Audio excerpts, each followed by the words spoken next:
I was diagnosed in 2006 with stage 3 invasive ductal carcinoma. I was paralyzed in fear. I was 18 weeks pregnant and had a 4-year-old and a 6-year-old, and life as I knew it just stopped. Because my cancer was so large, we made the decision to do chemotherapy prior to any surgery. So I had several rounds of chemo, about 3 rounds of chemo, and then could actually feel that the tumor was getting bigger. And so we, as a healthcare team, made the decision to go ahead and do a mastectomy while I was pregnant. So what we thought to be next was that we would wait about 6 weeks and I would have a baby. But Parker had a different plan. As Parker has proven throughout all of his life, his plan is always different. So 10 days after I had a mastectomy, I had no amniotic fluid and had to go into the hospital and have an emergency C-section with him. And he was breech, like he couldn't do anything normal, right? So I had an emergency C-section with him. He spent 2 weeks in the NICU because he was not fully developed. He was 34 weeks in term.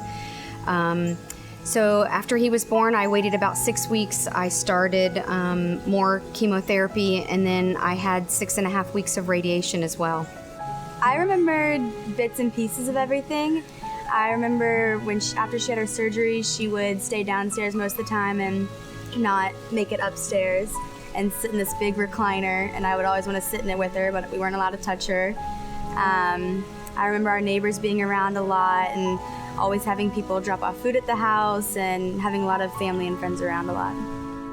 So I just was like, stay hopeful, because there's always good in the end, no matter what happens, and there's always people out there that are willing to help you, so it's always good to rely on those people sometimes, and just stay hopeful, because it's gonna be okay at the end.